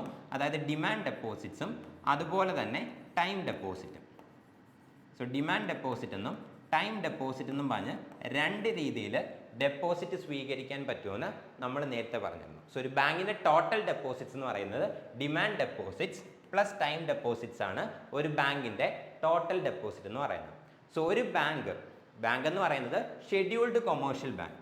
സോ ഒരു ഷെഡ്യൂൾഡ് കൊമേഴ്ഷ്യൽ ബാങ്ക് അവർക്ക് കിട്ടുന്ന ടോട്ടൽ ഡെപ്പോസിറ്റ്സിൻ്റെ ഒരു സ്പെസിഫിക് പ്രൊപ്പോർഷൻ അല്ലെങ്കിൽ ഒരു സ്പെസിഫിക് പെർസെൻറ്റേജ് എന്ത് ചെയ്യണം, ക്യാഷ് ആയിട്ട് റിസർവ് ബാങ്ക് ഓഫ് ഇന്ത്യയിൽ പ്ലേസ് ചെയ്യണം. ഇതിനെയാണ് നമ്മൾ എന്ത് പറയുന്നത്, CRR അല്ലെങ്കിൽ ക്യാഷ് റിസർവ് റേഷ്യോ എന്ന് പറയുന്നത്. സോ എന്താണ് CRR? ഒരു ബാങ്ക്, ഒരു ഷെഡ്യൂൾഡ് കൊമേഴ്ഷ്യൽ ബാങ്ക് അവർക്ക് കിട്ടുന്ന ടോട്ടൽ ഡെപ്പോസിറ്റ്സിൻ്റെ ഒരു സ്പെസിഫിക് പ്രൊപ്പോർഷൻ അല്ലെങ്കിൽ ഒരു സ്പെസിഫിക് പെർസെൻറ്റേജ് എന്ത് ചെയ്യണം, ക്യാഷിൻ്റെ രൂപത്തിൽ റിസർവ് ബാങ്ക് ഓഫ് ഇന്ത്യയിൽ ഡെപ്പോസിറ്റ് ചെയ്യണം. അതിനെയാണ് CRR എന്ന് പറയുന്നത്. ഇനി എന്താണ് ഷെഡ്യൂൾഡ് കൊമേഴ്ഷ്യൽ ബാങ്ക് എന്ന് ചോദിച്ചു കഴിഞ്ഞാൽ, നമ്മുടെ RBI ഫംഗ്ഷൻ ചെയ്യുന്നത് ഒരു ആക്ടിൻ്റെ ബേസിസിലാണ്. ആ ഒരു ആക്റ്റാണ് Reserve Bank of India Act 1934. So ഈ RBI ആക്ട് 1934ന് പല ഷെഡ്യൂൾസ് ഉണ്ട്. സോ ഈ Reserve Bank of India Act 1934ൻ്റെ ഷെഡ്യൂൾ 2വിനകത്ത് ഒരുപാട് ബാങ്കുകളുടെ ലിസ്റ്റിനെ കുറിച്ച് എന്ത് ചെയ്തിട്ടുണ്ട്, മെൻഷൻ ചെയ്തിട്ടുണ്ട്. അല്ലെങ്കിൽ Reserve Bank of India Act 1934ൻ്റെ ഷെഡ്യൂൾ 2വിൽ ചില ബാങ്കുകളുടെ പേരുകൾ മെൻഷൻ ചെയ്തിട്ടുണ്ട്, അല്ലെങ്കിൽ ചില ബാങ്കുകൾ മെൻഷൻ ചെയ്തിട്ടുണ്ട്. അങ്ങനെ Reserve Bank of India Act 1934ൻ്റെ രണ്ടാമത്തെ ഷെഡ്യൂളിൽ അല്ലെങ്കിൽ ഷെഡ്യൂൾ 2വിൽ ലിസ്റ്റ് ചെയ്തിരിക്കുന്ന ബാങ്കുകളെയാണ് നമ്മൾ ഷെഡ്യൂൾഡ് കൊമേഴ്ഷ്യൽ ബാങ്ക്സ് എന്ന് പറയുന്നത്. സോ ഒരു ഷെഡ്യൂൾഡ് കൊമേഴ്ഷ്യൽ ബാങ്ക് നിർബന്ധമായിട്ടും എന്ത് ചെയ്യണം, CRR കീപ്പ് ചെയ്തിരിക്കണം. അതായത് അവർക്ക് കിട്ടുന്ന ടോട്ടൽ ഡെപ്പോസിറ്റ്സിൻ്റെ ഒരു സ്പെസിഫിക് പെർസെൻറ്റേജ് അല്ലെങ്കിൽ സ്പെസിഫിക് പ്രൊപ്പോർഷൻ എന്ത് ചെയ്യണം, അവർ ക്യാഷിൻ്റെ രൂപത്തിൽ റിസർവ് ബാങ്ക് ഓഫ് ഇന്ത്യയിൽ ഡെപ്പോസിറ്റ് ചെയ്യണം. ഇങ്ങനെ ഡെപ്പോസിറ്റ് ചെയ്യുന്ന തുകയ്ക്ക് അല്ലെങ്കിൽ ഡെപ്പോസിറ്റ് ചെയ്യുന്ന എമൗണ്ടിന് റിസർവ് ബാങ്ക് ഓഫ് ഇന്ത്യ എന്ത് ചെയ്യാറില്ല, ഈ ബാങ്കുകൾക്ക് ഇൻട്രസ്റ്റ് കൊടുക്കാറില്ല, അതായത് പലിശ കൊടുക്കാറില്ല. സോ ക്യാഷിൻ്റെ രൂപത്തിൽ ഈ ഷെഡ്യൂൾഡ് കൊമേഴ്ഷ്യൽ ബാങ്ക് അവർക്ക് കിട്ടുന്ന ടോട്ടൽ ഡെപ്പോസിറ്റ്സിൻ്റെ ഒരു പെർസെൻറ്റേജ് എന്ത് ചെയ്യണം, റിസർവ് ബാങ്ക് ഓഫ് ഇന്ത്യയിൽ ഡെപ്പോസിറ്റ് ചെയ്യണമെന്നാണ് റൂള്. എന്നാൽ ഇങ്ങനെ ആ ഒരു ഷെഡ്യൂൾഡ് കൊമേഴ്ഷ്യൽ ബാങ്ക് ഡെപ്പോസിറ്റ് ചെയ്യുന്ന എമൗണ്ടിന് റിസർവ് ബാങ്ക് ഓഫ് ഇന്ത്യ എന്ത് ചെയ്യാറില്ല, പലിശ കൊടുക്കാറില്ല. ഇത് വെറുതെ ഒരു റിസർവ് ആയിട്ട് അവിടെ കീപ്പ് ചെയ്യാറേ ഉള്ളൂ. ആൻഡ് ഈ ഒരു CRR അല്ലെങ്കിൽ ക്യാഷ് റിസർവ് റേഷ്യോയ്ക്ക് പ്രത്യേകിച്ച് ഒരു ലിമിറ്റ് ഒന്നും എന്ത് ചെയ്തിട്ടില്ല, reserve Bank of India act fix ചെയ്തിട്ടില്ല, അല്ലെങ്കിൽ RBI ഫിക്സ് ചെയ്തിട്ടില്ല. സോ RBI നമ്മുടെ എക്കോണമിക് സിറ്റുവേഷൻസ് എങ്ങനെയാണോ അല്ലെങ്കിൽ നമ്മുടെ എക്കോണമി എങ്ങനെയാണോ മൂവ് ചെയ്യുന്നത് അതനുസരിച്ചായിരിക്കും എന്ത് ചെയ്യുന്നത്, എത്ര CRR അല്ലെങ്കിൽ എത്ര പെർസെൻറ്റേജ് ആണ് CRR ആയിട്ട് കീപ്പ് ചെയ്യേണ്ടത് എന്ന് ഡിസൈഡ് ചെയ്യുന്നത്. സോ ഇത്രയാണ് നമ്മുടെ ഫാക്ച്വൽ ആയിട്ടുള്ള കാര്യങ്ങൾ. ഇനി ഇത് അതായത് CRR യൂസ് ചെയ്ത് എങ്ങനെയാണ് മണി സപ്ലൈ കൺട്രോൾ ചെയ്യുന്നത് എന്നുള്ളതാണ് നമുക്കറിയേണ്ട കോൺസെപ്റ്റ്. സോ നമുക്ക് കോൺസെപ്റ്റിലേക്ക് പോവാം. സോ ആരാണ് CRR കീപ്പ് ചെയ്യേണ്ടത്? ഷെഡ്യൂൾഡ് കൊമേഴ്ഷ്യൽ ബാങ്ക്സ് ആണ് CRR കീപ്പ് ചെയ്യേണ്ടത്. സോ എന്താണ് CRR? ഒരു ബാങ്ക്, ഒരു ഷെഡ്യൂൾഡ് കൊമേഴ്ഷ്യൽ ബാങ്ക് അവർക്ക് കിട്ടുന്ന ടോട്ടൽ ഡെപ്പോസിറ്റ്സിൻ്റെ ഒരു സ്പെസിഫിക് പെർസെൻറ്റേജ് അല്ലെങ്കിൽ ഒരു ഫിക്സഡ് പെർസെൻറ്റേജ് എന്ത് ചെയ്യണം, റിസർവ് ബാങ്ക് ഓഫ് ഇന്ത്യയിൽ ക്യാഷ് ആയിട്ട് പ്ലേസ് ചെയ്യണം. ഇതാണ് എന്ത് CRR എന്ന് പറയുന്നത്. സോ CRR എന്ന് പറയുന്നത് എന്താണ്, ഒരു ഷെഡ്യൂൾഡ് കൊമേഴ്ഷ്യൽ ബാങ്ക്സ് അവർക്ക് കിട്ടുന്ന ടോട്ടൽ ഡെപ്പോസിറ്റ്സിൻ്റെ, ടോട്ടൽ ഡെപ്പോസിറ്റ് എന്ന് പറയുമ്പോൾ അതിനകത്ത് ഡിമാൻഡ് ഡെപ്പോസിറ്റും വരും, അതുപോലെ തന്നെ ടൈം ഡെപ്പോസിറ്റും വരും. സോ അവർക്ക് കിട്ടുന്ന ടോട്ടൽ ഡെപ്പോസിറ്റ്സിൻ്റെ ഒരു ഫിക്സഡ് പെർസെൻറ്റേജ് അല്ലെങ്കിൽ ഒരു സ്പെസിഫിക് പെർസെൻറ്റേജ് എന്ത് ചെയ്യണം, റിസർവ് ബാങ്ക് ഓഫ് ഇന്ത്യയിൽ ക്യാഷ് ആയിട്ട് പ്ലേസ് ചെയ്യണം. ക്യാഷ് ആയിട്ട് മാത്രമേ എന്ത് ചെയ്യാൻ പറ്റൂ, പ്ലേസ് ചെയ്യാൻ പറ്റൂ. ഗോൾഡ് ആയിട്ടൊന്നും പ്ലേസ് ചെയ്യാനായിട്ട് പറ്റില്ല. സോ ക്യാഷ് ആയിട്ട് തന്നെ എന്ത് ചെയ്യണം, പ്ലേസ് ചെയ്യണം. ഇതാണ് CRR. സോ നോർമൽ ആയിട്ടുള്ള സിറ്റുവേഷനിൽ സപ്പോസ് നമ്മുടെ റിസർവ് ബാങ്ക് ഓഫ് ഇന്ത്യ അല്ലെങ്കിൽ RBI ഫിക്സ് ചെയ്തിരിക്കുന്ന CRR എന്ന് പറയുന്നത് 4% ആണെന്ന് വിചാരിക്കുക. സോ CRR അല്ലെങ്കിൽ cash reserve ratio RBI normal ആയിട്ടുള്ള സിറ്റുവേഷനിൽ, ഇൻഫ്ലേഷനും ഇല്ല ഡീഫ്ലേഷനും ഇല്ല, നോർമൽ സിറ്റുവേഷനിൽ CRR 4% ആയിട്ടാണ് ഫിക്സ് ചെയ്തേക്കുന്നതെന്ന് വിചാരിക്കാം. സോ അങ്ങനെയാണെങ്കിൽ ഒരു ഷെഡ്യൂൾഡ് കൊമേഴ്ഷ്യൽ ബാങ്കിന് കിട്ടിയ ടോട്ടൽ ഡെപ്പോസിറ്റ്സ് എന്ന് പറയുന്നത് 100 crore അല്ലെങ്കിൽ 100 കോടി രൂപയാണ് അവർക്ക് കിട്ടിയ ടോട്ടൽ ഡെപ്പോസിറ്റ്. സോ ഒരു ബാങ്കിന് കിട്ടിയ ഈ ടോട്ടൽ ഡെപ്പോസിറ്റിൻ്റെ 4%. സോ ഷെഡ്യൂൾഡ് കൊമേഴ്ഷ്യൽ ബാങ്ക്, ഒരു ഷെഡ്യൂൾഡ് കൊമേഴ്ഷ്യൽ ബാങ്കിന് 100 കോടി രൂപ ടോട്ടൽ ഡെപ്പോസിറ്റ് കിട്ടി. സോ CRR ആയിട്ട് എന്ത് ചെയ്യണം? 4% RBIയിൽ കീപ്പ് ചെയ്യണം. സോ ഈ ഒരു ബാങ്ക് എന്ത് ചെയ്യണം? 100 കോടിയുടെ അല്ലെങ്കിൽ 100 crores-ന്റെ 4% ആയിട്ടുള്ള 4 കോടി എന്ത് ചെയ്യണം? CRR ആയിട്ട് റിസർവ് ബാങ്ക് ഓഫ് ഇന്ത്യയിൽ ഡെപ്പോസിറ്റ് ചെയ്യണം. സോ ഇപ്പോൾ ഈ ഒരു ബാങ്കിന് കിട്ടിയ ടോട്ടൽ ഡെപ്പോസിറ്റിൽ നിന്ന് 4 കോടി രൂപ റിസർവ് ബാങ്ക് ഓഫ് ഇന്ത്യയിൽ ഡെപ്പോസിറ്റ് ചെയ്തു. ബാക്കി എത്രയുണ്ട്? 96 കോടി രൂപ മാത്രമേ ബാക്കിയുള്ളൂ. സോ ഈ 96 കോടി രൂപ അല്ലെങ്കിൽ 96 crores എന്ത് ചെയ്യാൻ പറ്റും? ഈ ഒരു ബാങ്കിന് ലോൺ ആയിട്ട് പ്രൊവൈഡ് ചെയ്യാൻ പറ്റും. സോ ബാങ്ക് എങ്ങനെയായിരുന്നു ഫംഗ്ഷൻ ചെയ്യുന്നത്? നമ്മുടെ കയ്യിൽ നിന്ന് കിട്ടുന്ന ഡെപ്പോസിറ്റ് എന്ത് ചെയ്യും? ലോൺ ആവശ്യമുള്ളവർക്ക് അല്ലെങ്കിൽ ഫണ്ട് ആവശ്യമുള്ളവർക്ക് എന്ത് ചെയ്യും? ലോൺ ആയിട്ട് കൊടുക്കും. അവരുടെ കയ്യിൽ നിന്ന് കിട്ടുന്ന ഇൻട്രസ്റ്റ് ആണ് ബാങ്കിന്റെ പ്രോഫിറ്റ് എന്ന് പറയുന്നത്. സോ ഈ ഒരു കേസിൽ 4 crore rupees അല്ലെങ്കിൽ 4 കോടി രൂപ CRR ആയിട്ട് RBIയിൽ ഡെപ്പോസിറ്റ് ചെയ്യേണ്ടി വന്നു. ബാക്കി 96 കോടി രൂപ മാത്രമേ എന്ത് ചെയ്യാൻ പറ്റൂ? ലോൺ ആയിട്ട് കൊടുക്കാനായിട്ട് പറ്റൂ. ഇനി സപ്പോസ് നമ്മുടെ എക്കോണമിയിൽ ഇൻഫ്ലേഷൻ നടക്കുന്ന ഒരു ടൈം ആണെന്ന് വിചാരിക്കുക, അല്ലെങ്കിൽ നമ്മുടെ എക്കോണമി ഇൻഫ്ലേഷൻ ഫേസ് ചെയ്യുകയാണെന്ന് വിചാരിക്കുക. സോ ഇൻഫ്ലേഷൻ ടൈമിൽ RBI എന്തായിരിക്കും ചെയ്യുന്നത്? കോൺട്രാക്ഷണറി മോണിറ്ററി പോളിസി ആയിരിക്കും അഡോപ്റ്റ് ചെയ്യുന്നത്. അതായത് RBIക്ക് എന്ത് ചെയ്യണം? മണി സപ്ലൈ കുറയ്ക്കണം. സോ ഇൻഫ്ലേഷൻ ടൈമിൽ RBIക്ക് എന്ത് ചെയ്യണം? മണി സപ്ലൈ റെഡ്യൂസ് ചെയ്യണം. നമ്മുടെ എക്കോണമിയിൽ അല്ലെങ്കിൽ രാജ്യത്തുള്ള മണി സപ്ലൈ റെഡ്യൂസ് ചെയ്യണം. സോ RBI എന്താ ചെയ്യുന്നതെന്ന് വെച്ച് കഴിഞ്ഞാൽ ഈ CRR അല്ലെങ്കിൽ ക്യാഷ് റിസർവ് റേഷ്യോ എന്ത് ചെയ്യും? നേരെ ഒരു 10% ആക്കി ഇൻക്രീസ് ചെയ്തെന്ന് വിചാരിക്കുക.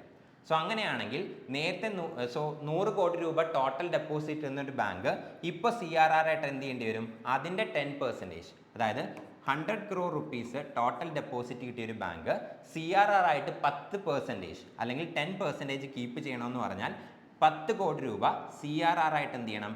റിസർവ് ബാങ്ക് ഓഫ് ഇന്ത്യയിൽ കൊണ്ടുചെന്ന് ഡെപ്പോസിറ്റ് ചെയ്യണം. സോ ഇപ്പോൾ ഈ ഒരു ബാങ്കിൻ്റെ കയ്യിൽ ബാക്കി എത്ര മാത്രമേ ഉള്ളൂ? 90 crore rupees അല്ലെങ്കിൽ 90 കോടി രൂപ മാത്രമേ ഈ ഒരു ബാങ്കിൻ്റെ കയ്യിൽ ബാക്കി കാണുള്ളൂ. ആൻഡ് അത് മാത്രമേ എന്ത് ചെയ്യാൻ പറ്റൂ? ലോൺ ആയിട്ട് കൊടുക്കാൻ പറ്റൂ. സോ നേരത്തെ 96 കോടി രൂപ ലോൺ കൊടുത്തുകൊണ്ടിരുന്ന ബാങ്കിന് ഇപ്പോൾ 90 കോടി രൂപയെ ലോൺ കൊടുക്കാൻ പറ്റുന്നുള്ളൂ.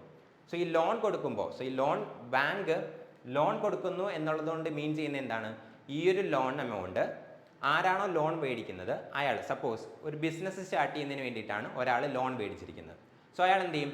ലാൻഡ് മേടിക്കും, മെഷീനറി മേടിക്കും, ബാക്കിയുള്ള ലേബറേഴ്സിനെ എംപ്ലോയ് ചെയ്യും, അവർക്ക് എന്ത് ചെയ്യും? സാലറി കൊടുക്കും. സോ ലോണായിട്ട് കിട്ടുന്ന എമൗണ്ട് എല്ലാം തിരിച്ച് നമ്മുടെ എക്കോണമിയിലേക്കാണ് എന്ത് ചെയ്യുന്നത്? വന്നുകൊണ്ടിരിക്കുന്നത്. സോ നേരത്തെ 96 കോടി രൂപ ലോണായിട്ട് കൊടുത്തെന്ന് പറഞ്ഞാൽ അതിനർത്ഥം എന്താണ്? ഈ 96 കോടി രൂപയും നമ്മുടെ എക്കോണമിയിലേക്ക് എത്തുന്നുണ്ടായിരുന്നു. ഇപ്പോൾ 90 crore rupees മാത്രമേ ഈ ഒരു ബാങ്കിന് ലോൺ കൊടുക്കാൻ പറ്റൂ. അതിനർത്ഥം എന്താണ്? 90 കോടി മാത്രമേ നമ്മുടെ എക്കോണമിയിലേക്ക് എത്തുന്നുള്ളൂ. സോ നേരത്തെ 96 കിട്ടിയ സ്ഥലത്ത് ഇപ്പോൾ 90 മാത്രമേ എന്ത് ചെയ്യൂ? നമ്മുടെ എക്കോണമിയിലേക്ക് വരൂ. അതിനർത്ഥം എന്താണ്? ഇവിടെ മണി സപ്ലൈ റെഡ്യൂസ് ചെയ്യപ്പെട്ടു. സോ ഇവിടെ നമ്മുടെ ടേക്ക് അവേ പോയിന്റ് എന്താണ്? സോ ഇതാണ് നമ്മുടെ എക്സാം പെർസ്പെക്റ്റീവിൽ നമുക്ക് ആവശ്യമുള്ള കാര്യം. സോ എക്സാമ്പിൾ നിങ്ങൾക്ക് മനസ്സിലാവുന്നതിന് വേണ്ടിയിട്ട് എന്ത് ചെയ്തതാണ്? എക്സ്പ്ലെയിൻ ചെയ്തതാണ്. സോ ഇവിടുത്തെ നമ്മുടെ ടേക്ക് അവേ പോയിന്റ് എന്ന് പറയുന്നത് reserve Bank of India CRR increase ചെയ്ത് കഴിഞ്ഞാൽ, അതായത് CRR ഉയർത്തിക്കഴിഞ്ഞാൽ മണി സപ്ലൈക്ക് എന്ത് സംഭവിക്കും? മണി സപ്ലൈ എന്ത് ചെയ്യും? റെഡ്യൂസ് ചെയ്യും.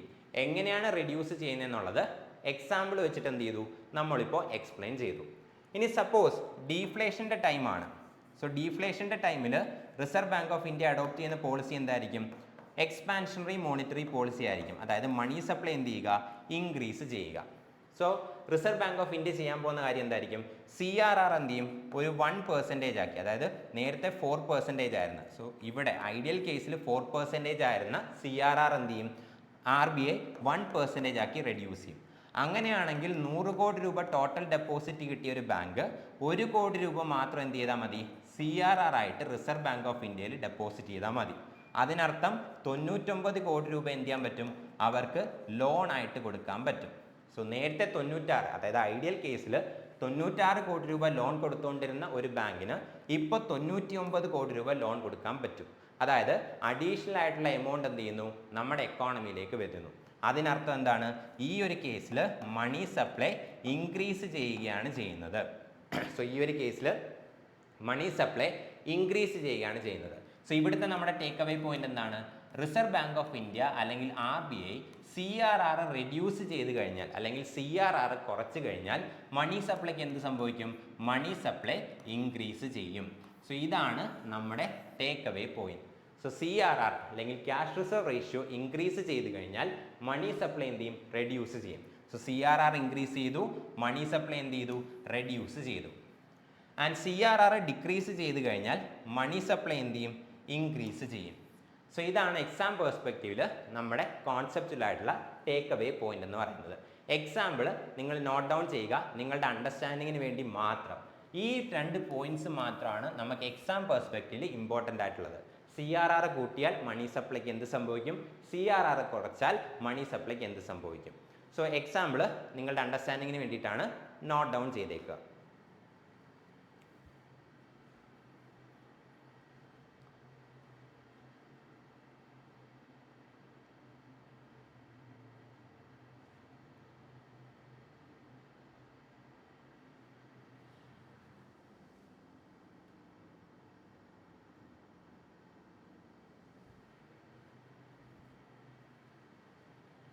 സോ നോട്ട് ഡൗൺ ചെയ്യുമെന്ന് വിചാരിക്കുന്നു.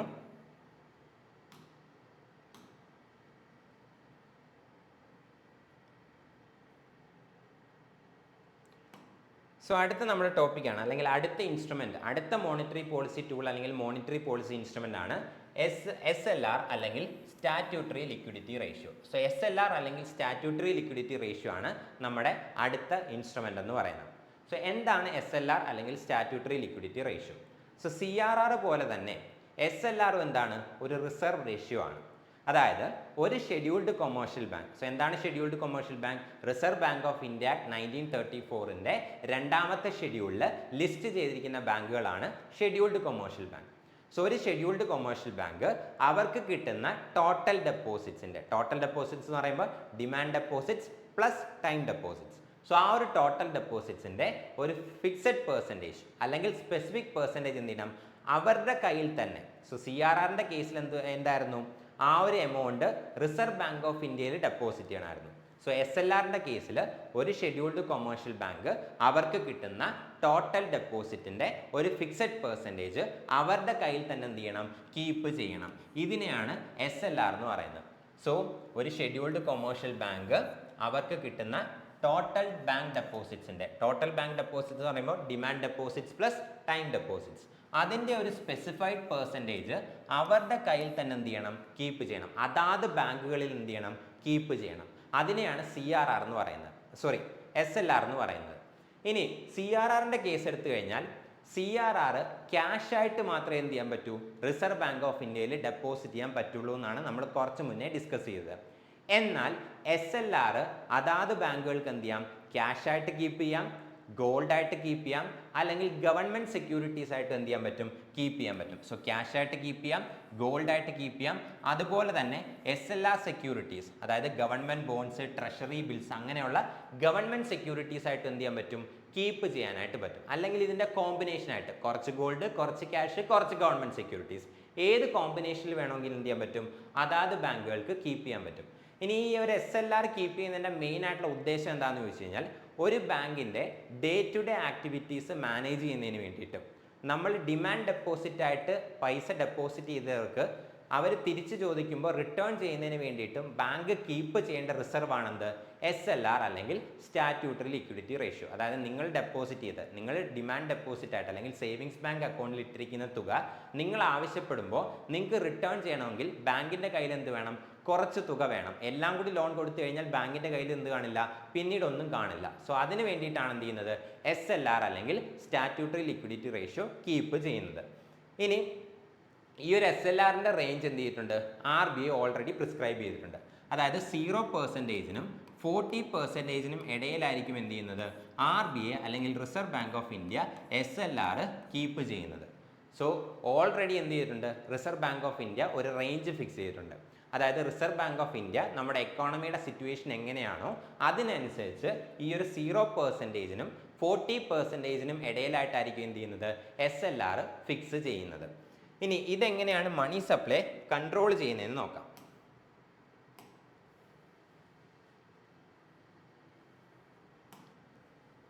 സോ SLR യൂസ് ചെയ്ത് എങ്ങനെയാണ് മണി സപ്ലൈ കൺട്രോൾ ചെയ്യുന്നതെന്ന് നോക്കാം. സോ നോർമൽ സിറ്റുവേഷനിൽ സപ്പോസ് നേരത്തെ CRR 4% ആയിട്ടാണ് എന്ത് ചെയ്തത് RBI ഫിക്സ് ചെയ്തിരിക്കുന്നത്.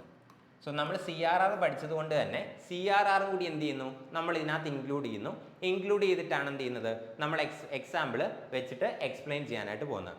സോ നോർമൽ സിറ്റുവേഷൻ ആണ്, RBI CRR എന്ത് ചെയ്തിട്ടുണ്ട് 4% ഫിക്സ് ചെയ്തിട്ടുണ്ട്. ആൻഡ് സപ്പോസ് RBI ഫിക്സ് ചെയ്ത SLR എന്ന് പറയുന്നത് 18% അല്ലെങ്കിൽ 18% വിചാരിക്കുക. സോ ഒരു ഷെഡ്യൂൾഡ് കൊമേഴ്ഷ്യൽ ബാങ്കിന് 100 കോടി രൂപയാണ് ടോട്ടൽ ഡെപ്പോസിറ്റ് ആയിട്ട് കിട്ടിയത്. സോ അങ്ങനെയാണെന്നുണ്ടെങ്കിൽ ഈ ഒരു ടോട്ടൽ ഡെപ്പോസിറ്റ്സിന്റെ 4% എന്ത് ചെയ്യണം, അതായത് 4 കോടി രൂപ CRR ആയിട്ട് റിസർവ് ബാങ്ക് ഓഫ് ഇന്ത്യയിൽ ഡെപ്പോസിറ്റ് ചെയ്യണം. 18% എന്ത് ചെയ്യണം, SLR ആയിട്ട് അതാത് ബാങ്കുകളിൽ കീപ്പ് ചെയ്യണം. അതായത് 18 crore rupees 100 കോടിയുടെ 18% ആയിട്ടുള്ള 18 കോടി രൂപ എന്ത് ചെയ്യണം, SLR ആയിട്ട് അതാത് ബാങ്കുകളിൽ കീപ്പ് ചെയ്യണം. സോ ഇപ്പോൾ കിട്ടിയ 100 കോടിയിൽ നിന്ന് 22 crores അല്ലെങ്കിൽ 22 കോടി രൂപ റിസർവ് ആയിട്ട് മാറി. സോ ബാക്കിയുള്ള 78 കോടി രൂപ 78 crore rupees. സോ ബാക്കിയുള്ള 78 crore rupees. സോ ബാക്കിയുള്ള 78 കോടി രൂപ എന്ത് ചെയ്യാൻ പറ്റൂ, ഈ ഒരു ബാങ്കിന് ലോൺ ആയിട്ട് പ്രൊവൈഡ് ചെയ്യാനായിട്ട് പറ്റും. ഇനി സപ്പോസ് ഇൻഫ്ലേഷൻ്റെ ടൈമാണെന്ന് വിചാരിക്കാം. സോ ഇൻഫ്ലേഷൻ ടൈമിൽ നമ്മുടെ reserve Bank of India കോൺട്രാക്ഷണറി monetary policy ആയിരിക്കും അഡോപ്റ്റ് ചെയ്യുന്നത്. അതായത് റിസർവ് ബാങ്ക് ഓഫ് ഇന്ത്യക്ക് എന്ത് ചെയ്യണം, മണി സപ്ലൈ റെഡ്യൂസ് ചെയ്യണം. CRR ഒന്നും ചെയ്യുന്നില്ല, ഫിക്സഡ് ആയിട്ട് 4% തന്നെ വെച്ചിരിക്കുകയെന്ന് വിചാരിക്കുക. സോ CRR 4% ആയിട്ട് തന്നെ വെച്ചേക്കുന്നു, RBI അതിനകത്ത് പ്രത്യേകിച്ചൊന്നും ചെയ്യുന്നില്ല. എന്നാൽ ഇൻഫ്ലേഷൻ അല്ലെങ്കിൽ മണി സപ്ലൈ കുറയ്ക്കുന്നതിന് വേണ്ടിയിട്ട് RBI എന്ത് ചെയ്യുന്നു, ഈ ഒരു SLR അല്ലെങ്കിൽ സ്റ്റാറ്റ്യൂട്ടറി ലിക്വിഡിറ്റി റേഷ്യോ 18-ൽ നിന്ന് ഒരു 30% 30% ഇൻക്രീസ് ചെയ്തെന്ന് വിചാരിക്കുക. അങ്ങനെയാണെങ്കിൽ 100 crore rupees അല്ലെങ്കിൽ 100 കോടി ടോട്ടൽ ഡെപ്പോസിറ്റ് ഇടുന്ന ഒരു ബാങ്ക് 4 കോടി രൂപ എന്ത് ചെയ്യണം, CRR ആയിട്ട് റിസർവ് ബാങ്ക് ഓഫ് ഇന്ത്യയിൽ ഡെപ്പോസിറ്റ് ചെയ്യണം. ആൻഡ് 30 കോടി രൂപ എന്ത് ചെയ്യണം, SLR ആയിട്ട് അതാത് ബാങ്കുകളിൽ കീപ്പ് ചെയ്യണം. അതായത് 100 കോടിയിൽ 34 കോടി രൂപ എന്ത് ചെയ്തു, മാറി. ബാക്കിയുള്ളത് എത്ര മാത്രമാണ്, 66 crore rupees അല്ലെങ്കിൽ 66 കോടി രൂപ മാത്രമേ എന്ത് ചെയ്യാൻ പറ്റൂ, ഈ ഒരു ബാങ്കിന് ലോൺ ആയിട്ട് പ്രൊവൈഡ് ചെയ്യാൻ പറ്റൂ. അതായത് നേരത്തെ 78 കോടി രൂപ കൊടുത്തോണ്ടിരുന്ന സ്ഥലത്ത് ഇപ്പോൾ 66 കോടി രൂപയെ ലോൺ ആയിട്ട് കൊടുക്കാൻ പറ്റും. അതായത് നേരത്തെ 78 കോടി രൂപ എക്കോണമിയിലേക്ക് എത്തിയിരുന്നെങ്കിൽ ഇപ്പോൾ വെറും 66 കോടി രൂപ മാത്രമേ എന്ത് ചെയ്യുന്നുള്ളൂ, എക്കോണമിയിലേക്ക് എത്തുന്നുള്ളൂ. അതിനർത്ഥം എന്താണ്, മണി സപ്ലൈ റെഡ്യൂസ് ചെയ്തു. സോ ഇവിടെ നിന്നുള്ള ടേക്ക് അവേ പോയിന്റ് എന്താണ്, ഇൻഫ്ലേഷൻ്റെ സമയത്ത് റിസർവ് ബാങ്ക് ഓഫ് ഇന്ത്യക്ക് എന്ത് ചെയ്യണം, മണി സപ്ലൈ റെഡ്യൂസ് ചെയ്യണം. So reserve Bank of India SLR increase ചെയ്ത് കഴിഞ്ഞാൽ, അതായത് ഇൻഫ്ലേഷൻ ടൈമിൽ റിസർവ് ബാങ്ക് ഓഫ് ഇന്ത്യ അല്ലെങ്കിൽ RBI statutory liquidity ratio increase ചെയ്ത് കഴിഞ്ഞാൽ അവിടെ മണി സപ്ലൈ എന്ത് ചെയ്യും, റെഡ്യൂസ് ചെയ്യും. ഇതാണ് നമ്മുടെ ടേക്ക് അവേ പോയിന്റ്, എക്സാമിന് ആവശ്യമുള്ള പോയിന്റ് എന്ന് പറയുന്നത്. എക്സാമ്പിൾ നിങ്ങളുടെ അണ്ടർസ്റ്റാൻഡിങ്ങിന് വേണ്ടി മാത്രം. ഇനി സപ്പോസ് ഡീഫ്ലേഷൻ്റെ ടൈമാണ്. സോ ഡീഫ്ലേഷൻ്റെ ടൈം ആണെന്നുണ്ടെങ്കിൽ നമ്മുടെ റിസർവ് ബാങ്ക് ഓഫ് ഇന്ത്യയുടെ പോളിസി എന്ന് പറയുന്നത് എന്തായിരിക്കും, എക്സ്പാൻഷണറി ആയിരിക്കും. അതായത് മണി സപ്ലൈ എന്ത് ചെയ്യണം, ഇൻക്രീസ് ചെയ്യണം. സോ CRR 4% ആയിട്ട് തന്നെ എന്ത് ചെയ്യുന്നു, അവിടെ ഫിക്സ് ചെയ്ത് വെച്ചേക്കുന്നു. ഇനി SLR എന്ത് ചെയ്യുന്നു, മണി സപ്ലൈ ഇൻക്രീസ് ചെയ്യുന്നതിന് വേണ്ടിയിട്ട് അല്ലെങ്കിൽ എക്സ്പാൻഷണറി മോണിറ്ററി പോളിസിക്ക് വേണ്ടിയിട്ട് റിസർവ് ബാങ്ക് ഓഫ് ഇന്ത്യ എന്ത് ചെയ്യുന്നു, SLR അല്ലെങ്കിൽ സ്റ്റാറ്റ്യൂട്ടറി ലിക്വിഡിറ്റി റേഷ്യോ ഒരു 18% ആയിരുന്നു. നോർമൽ സിറ്റുവേഷനിൽ 18% ആയിരുന്നത് ഒരു 10% കുറച്ചെന്ന് വിചാരിക്കാം. സോ അങ്ങനെയാണെങ്കിൽ 100 crore rupees ടോട്ടൽ ഡെപ്പോസിറ്റ് ഉള്ള ഒരു ബാങ്ക്, ഒരു scheduled commercial bank 4 crore rupees അല്ലെങ്കിൽ 4 കോടി രൂപ എന്ത് ചെയ്യണം, CRR ആയിട്ട് കീപ്പ് ചെയ്യണം. SLR ആയിട്ട് എന്ത് ചെയ്യണം, 10 കോടി രൂപയും കീപ്പ് ചെയ്യണം. സോ 14 കോടി രൂപ എന്ത് ചെയ്തു, റിസർവ് ആയിട്ട് മാറി. ബാക്കിയുള്ള 86 crores അല്ലെങ്കിൽ 86 കോടി രൂപ എന്ത് ചെയ്യാൻ പറ്റും, ഈ ഒരു ബാങ്കിന് ലോൺ കൊടുക്കാൻ പറ്റും. അതായത് നോർമൽ സിറ്റുവേഷനിൽ 78 കോടി രൂപ ലോൺ കൊടുത്തുകൊണ്ടിരുന്ന ടൈമിൽ അല്ലെങ്കിൽ 78 കോടി രൂപയാണ് എക്കോണമിയിലേക്ക് എത്തിയിരുന്നതെന്നുണ്ടെങ്കിൽ ഈ ഒരു ടൈമിൽ എന്ത് ചെയ്തു, അത് 86 കോടി രൂപയായിട്ട് ഇൻക്രീസ് ചെയ്തു. അതായത് മണി സപ്ലൈ എന്ത് ചെയ്തു, ഇൻക്രീസ് ചെയ്തു. സോ ഇവിടുത്തെ ടേക്ക് അവേ പോയിന്റ് എന്ന് പറയുന്നത് എന്താണ്, റിസർവ് ബാങ്ക് ഓഫ് ഇന്ത്യ അല്ലെങ്കിൽ RBI SLR കുറച്ച് കഴിഞ്ഞാൽ, അതായത് റെഡ്യൂസ് ചെയ്ത് കഴിഞ്ഞാൽ നമ്മുടെ എക്കോണമിയിലെ മണി സപ്ലൈ എന്ത് ചെയ്യും, ഇൻക്രീസ് ചെയ്യും. ഇതാണ് ഇവിടുത്തെ take away point. So exam പെർസ്പെക്റ്റീവിൽ നമുക്ക് ഈ 2 പോയിന്റാണ് അറിഞ്ഞിരിക്കേണ്ടത്, അല്ലെങ്കിൽ ഇതാണ് നമ്മുടെ കോൺസെപ്റ്റ്. SLR ഇൻക്രീസ് ചെയ്ത് കഴിഞ്ഞാൽ മണി സപ്ലൈ റെഡ്യൂസ് ചെയ്യും. ആൻഡ് SLR ഡിക്രീസ് ചെയ്ത് കഴിഞ്ഞാൽ മണി സപ്ലൈ എന്ത് ചെയ്യും, ഇൻക്രീസ് ചെയ്യും. എക്സാമ്പിൾ നിങ്ങളുടെ അണ്ടർസ്റ്റാൻഡിങ്ങിന് വേണ്ടിയിട്ട് മാത്രമാണ്, അതിനു വേണ്ടി മാത്രം നോട്ട് ഡൗൺ ചെയ്തേക്കുക. നമ്മുടെ എക്സാം പെർസ്പെക്റ്റീവിൽ ഇത് മാത്രമാണ് ഇമ്പോർട്ടൻ്റ് ആയിട്ട് ഉള്ളത്. സോ ഇതാണ് നമ്മുടെ ആദ്യത്തെ രണ്ട് ഇൻസ്ട്രുമെൻറ്റ്സ് ആയിട്ടുള്ള CRRഉം അതുപോലെ തന്നെ SLRഉം. സോ ക്യാഷ് റിസർവ് റേഷ്യോയും അതുപോലെ തന്നെ സ്റ്റാറ്റ്യൂട്ടറി ലിക്വിഡിറ്റി റേഷ്യോയും. സോ ബാക്കിയുള്ള ക്വാണ്ടിറ്റേറ്റീവ് ഇൻസ്ട്രുമെൻറ്റ്സ് നമ്മൾ നെക്സ്റ്റ് ക്ലാസ്സിലായിരിക്കും എന്ത് ചെയ്യുന്നത്, ഡിസ്കസ് ചെയ്യാനായിട്ട് പോകുന്നത്. സോ അതുകൂടാതെ മറ്റൊരു ഇൻഫർമേഷൻ കൂടിയുണ്ട്. സോ ഇപ്പോൾ നമ്മൾ എക്കോണമിയുടെ കുറച്ച് അഡ്വാൻസ്ഡ് ആയിട്ടുള്ള പോർഷൻസ് ആണ് എന്ത് ചെയ്ത് സ്റ്റാർട്ട് ചെയ്തത്. ഇൻ കേസ് നിങ്ങൾക്ക് എക്കോണമിയുടെ ബേസിക് കോൺസെപ്റ്റ്സിൻ്റെ ക്ലാസ്സസ് ആവശ്യമുണ്ടെന്നുണ്ടെങ്കിൽ കമൻറ്റ് ചെയ്യുക. നമ്മൾ ബേസിക് പോർഷൻസിൻ്റെ ഒരു ക്ലാസ് കൂടി കണ്ടക്ട് ചെയ്യുന്നതായിരിക്കും. സോ അടുത്ത തവണ മീറ്റ് ചെയ്യുന്നത് വരെ ബൈ.